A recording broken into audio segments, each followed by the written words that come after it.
এই সিরিজের ২৬তম পর্বে আজকে আমরা আলোচনা করতে যাচ্ছি জনগণের সার্বভৌমত্ব সমান জনগণের প্রভুত্ব। গত পর্বে আমরা দেখেছি আকীদাকে অক্ষুণ্ণ রাখতে শরিয়াহ শব্দগত বিভ্রান্তি তৈরি থেকেও আমাদের বাধা দিয়েছে। এমনকি বক্তার উদ্দেশ্য যদি ভালো হয়, তার আকীদা যদি স্বচ্ছ হয়, তবুও আকীদাগত বিভ্রান্তিমূলক কথা বলা সম্পূর্ণভাবে হারাম। এখন আসুন জনগণের সার্বভৌমত্ব শব্দটিতে। এটির অর্থ ও উদ্দেশ্য সবই ভ্রান্তিমূলক। আকীদাকে নষ্ট করতে ও বিভ্রান্তি তৈরিতে এটির জুড়ি নেই। সার্বভৌমত্ব শব্দটির অর্থ কী? সার্বভৌমত্ব হল প্রতিটি কাজকর্মকে ভুল কিংবা সঠিক বলে মাপার অধিকার থাকা, কোনো চিন্তা চেতনা কিংবা মূল্যবোধকে গ্রহণযোগ্য বা অগ্রহণযোগ্য বলে নির্ধারণ করার ক্ষমতা থাকা, এরপর সঠিক করলে প্রতিদান দেয়া কিংবা ভুল করলে শাস্তি দেয়া। কারো সার্বভৌমত্ব থাকার অর্থ হলো তার কাজকর্মের কারণে তাকে জবাবদিহি করা যাবে না, কারণ সে নিজেই শাসক। সার্বভৌমত্ব থাকার অর্থ হলো তার উপর কারো ক্ষমতা থাকবে না, সকলে তার ইচ্ছার অধীন। সার্বভৌমত্ব তার, সর্বোচ্চ ক্ষমতা যার। এই অর্থে সার্বভৌমত্বের আরেক অর্থ হলো প্রভুত্ব, যা শুধু আল্লাহর। এই ক্ষেত্রে তার সাথে কারো অংশীদারিত্ব নেই। আমাদের আগের কথাগুলো মনোযোগ দিয়ে আবার লক্ষ্য করুন, দেখবেন এই অর্থগুলোই এখন জনগণের জন্য ব্যবহার করা হচ্ছে। তথাকথিত ইসলামপন্থীদের মুখ থেকেই এই শব্দগুলো উচ্চারিত হচ্ছে। অতএব জনগণের সার্বভৌমত্ব হল নতুন ধর্ম। এই ধর্মে কর্মকে ভুল কিংবা সঠিক বলে মাপার অধিকার শুধু জনগণের। জনগণ যেই কাজকে অপরাধ আখ্যা দেবে, সেই কাজ যে করবে তাকে শাস্তি দেওয়া হবে। জনগণের ইচ্ছার সামনে আল্লাহর ইচ্ছার কোনোই মূল্য থাকবে না। এই ধর্মে সার্বভৌমত্ব ও প্রভুত্ব হল জনগণের। এখন আসুন আল্লাহর ধর্মে আল্লাহর সার্বভৌমত্ব ও গণতন্ত্র ধর্মে জনগণের সার্বভৌমত্বের মাঝে কিছু তুলনা করি। আল্লাহর সার্বভৌমত্ব বাক্যটি নতুন কিছু নয়। হাদিসে এসেছে, বনু আমরের প্রতিনিধি দল আল্লাহর রাসূলকে বললেন, আপনি আমাদের নেতা, সার্বভৌম শক্তির অধিকারী। তিনি জবাব দিলেন, নেতা হলেন একমাত্র আল্লাহ, অর্থাৎ নিঃশর্ত নেতৃত্ব বা সার্বভৌমত্ব হল একমাত্র আল্লাহর। আবু দাউদ 4806। আল্লাহ নিজের সার্বভৌমত্ব কিভাবে জাহির করেছে দেখুন। বলেছেন, শাসন একমাত্র আল্লাহর। সূরা ইউসুফ আয়াত 40। অর্থাৎ যত ধরনের হুকুম হতে পারে তা শুধু আল্লাহর, আর কারো নয়। কোনো কাজ বা কাজকে ভুল কিংবা সঠিক বলার অধিকার শুধু আল্লাহর। এই ক্ষেত্রে তার সাথে কারো অংশীদারিত্ব চলবে না। মানুষকে কোনো কাজে বাধ্য করা কিংবা নিষেধ করার অধিকার শুধুই আল্লাহর। এই ক্ষেত্রেও তার সাথে কারো অংশীদারিত্ব চলবে না। কোনো কাজ সংঘটিত হওয়ার পর সেটি ঠিক হলে প্রতিদান দেয়া, ভুল হলে শাস্তি দেওয়ার অধিকারও মহান আল্লাহর। এত সব অর্থ সবগুলোর উপরোক্ত আয়াতের অন্তর্ভুক্ত। শাসন একমাত্র আল্লাহরই। আল্লাহ রব্বুল ইজ্জাত এরপর কি বলেছেন? হযরত ইউসুফের ভাষায় কোরআনে এসেছে, বিধান দেবার ক্ষমতা শুধু আল্লাহর। তিনি আদেশ দিয়েছেন যে তোমরা তিনি ব্যতীত অন্য কারো ইবাদত করো না। সূরা ইউসুফ আয়াত 40। অতএব শাসন ক্ষমতা আল্লাহ ব্যতীত অন্য কারো নিকট অর্পণ করা তাদের ইবাদত করার নামান্তর। অন্য কাউকে ভুল সঠিক নির্ধারণের অধিকার দেয়া তার ইবাদত করার নামান্তর। বিরোধিতা করলে শাস্তি দেওয়ার অধিকার কারো নিকট অর্পণ করলে সেটি তার ইবাদত করার শামিল। তিনি আদেশ দিয়েছেন যে তোমরা তিনি ব্যতীত অন্য কারো ইবাদত করো না। এখন একে তুলনা করুন গণতন্ত্র ধর্মের মূলনীতির সাথে। এর শয়তানি সংবিধানের ৩য় ধারায় উল্লেখ আছে, সার্বভৌমত্ব শুধু জনগণের। এই আয়াতকে আরও তুলনা করুন তথাকথিত ইসলামপন্থী দলগুলোর দেয়া বক্তৃতার সাথে। এখানে আমরা কোনো ব্যক্তি বা দলের নাম নেব না। আমাদের উদ্দেশ্য শুধু যে কারো বক্তব্য হোক না কেন, জনগণকে এই বিষয়ে সতর্ক করে দেয়া, যাতে করে তারা এইগুলোকে প্রত্যাখ্যান করতে পারে। শাসন শুধু আল্লাহর। এখন আসুন এই আয়াতের সাথে তাদের একজনের বক্তব্য তুলনা করি। সে বলেছে, আমরা গণতন্ত্রের সমস্ত মূলনীতির সাথে একমত। বিভিন্ন দলের উপস্থিতিকে আমরা মেনে নেব। ব্যক্তি বা মূল্যবোধের ব্যাপারে সিদ্ধান্ত দেওয়ার ক্ষমতা শুধুই জনগণের।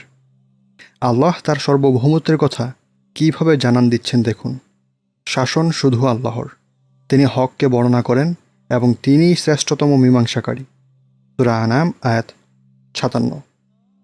অতএব সমস্ত বিষয়ে মীমাংসা করার অধিকার শুধু আল্লাহর। এটি হলো আল্লাহকে রব ও ইসলামকে দিন হিসেবে মেনে নেয়ার অন্যতম শর্ত। এখন এই আয়াতটি তুলনা করুন গণতন্ত্র ধর্মের এক কর্তা ব্যক্তির বক্তব্যের সাথে। সে বলেছে, জনগণের মীমাংসাকেই আমরা মেনে নেব। জনগণ যা চান তা ফয়সালা করবেন, যা ইচ্ছা প্রত্যাখ্যান করবেন। রাষ্ট্রনীতি ও গণতন্ত্রের মূলনীতি হিসেবে তারাই এই অধিকার রাখেন। আল্লাহ তার সার্বভৌমত্ব কীভাবে স্পষ্ট করেছে দেখুন। আর আল্লাহই একমাত্র আদেশ করেন, তার আদেশ রদ করার ক্ষমতা কারোই নেই। সূরা রদ আয়াত ২১। অপরদিকে গণতন্ত্র ধর্মের এক ধার্মিকের বয়ান শুনুন। সে বলছে, জনগণের ইচ্ছেকে আমরা সবসময় মেনে নেব। ব্যালট বক্সের মাধ্যমে যে ফলাফলই আসুক না কেন তা গ্রহণ করতে আমরা বাধ্য।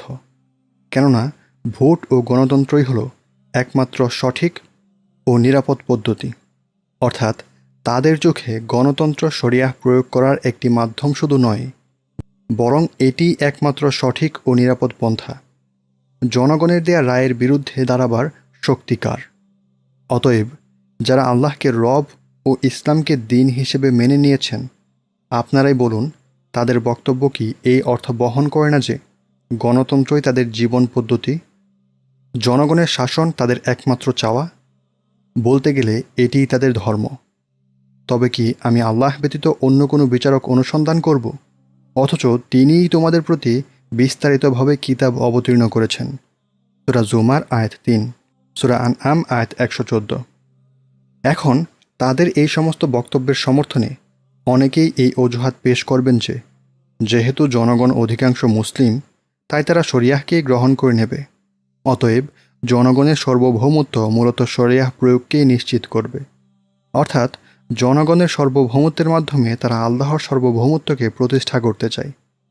এই কথাটা অনেকটা জনগণের দাসত্ব করার মাধ্যমে আল্লাহর দাসত্ব প্রতিষ্ঠা করার মতো। এই কথাটি আমাদের পূর্ববর্তী মুশরিকদের বক্তব্য স্মরণ করিয়ে দেয়। তারা বলেছে, আমরা তাদের ইবাদত এই জন্যেই করি যেন তারা আমাদের আল্লাহর নিকটবর্তী করে দেয়। সূরা জুমার আয়াত ৩। ঠিক একইভাবে তাদের বক্তব্য হলো, আমরা জনগণের নিকট শাসন ক্ষমতা ন্যস্ত করি যাতে এরা আমাদের আল্লাহর নিকট শাসন ক্ষমতা ন্যস্ত করার নিকটবর্তী করে দেয়। তারেক ও সালামার গল্প পর্বে আমরা এই কথাগুলোর ভরপুর জবাব দিয়েছিলাম।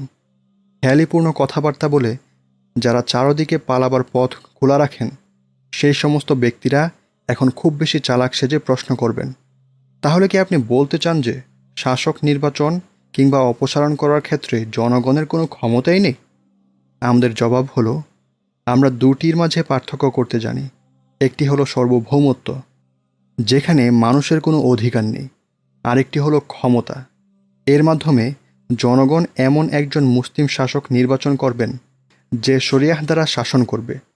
যদি শাসক জুলুম করে কিংবা শরিয়াহ শাসনে ঘড়িমসি করে, তাহলে জনগণের ক্ষমতা থাকবে একে অপসারণ করার। জনগণের এই ক্ষমতাকে আমরা স্বীকার করি, বরং আমরা এটিকে তাদের অধিকার মনে করি।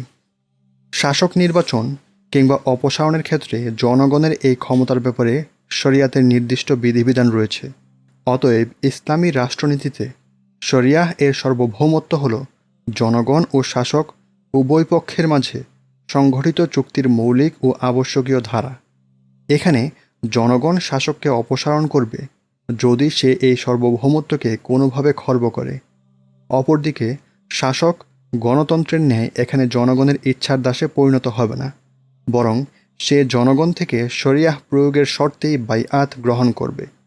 যদি জনগণের কেউ কেউ বাইআতের কোনো ধরনের ব্যাঘাত ঘটায়, তাহলে তার বিরুদ্ধে যুদ্ধ ঘোষণা করবে।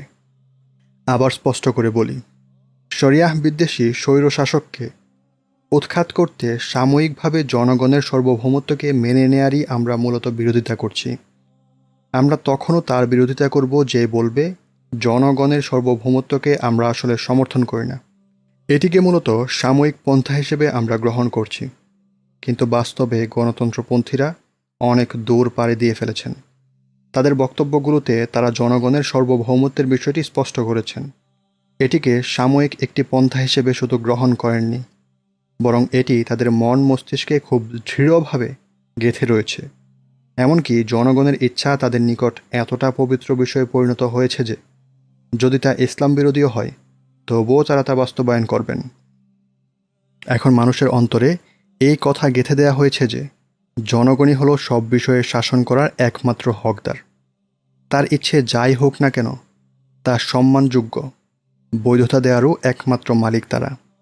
এই ধরনের বাতিল ও নষ্ট ধারণা আর গণতন্ত্র নামক এই নতুন ধর্ম মানুষের আকিদা ও চিন্তাকে নষ্ট করেছে। তাদের চিন্তায় বড় ধরনের পরিবর্তন ঘটিয়েছে। এই পর্বের সার কথা হলো জনগণের সার্বভৌমত্বের আরেক অর্থ হলো জনগণের প্রভুত্ব। সার্বভৌমত্ব বলা হয় কথা, কাজ, মূল্যবোধ ও চিন্তাকে সত্য বা মিথ্যা বলার অধিকার থাকা ও সেই অনুযায়ী শাস্তি বা প্রতিদান দেওয়ার ক্ষমতা থাকাকে। অথচ এসব কিছুর সবগুলোই একমাত্র আল্লাহর অধিকার, যা এখন মানুষের জন্য সাব্যস্ত করা হচ্ছে।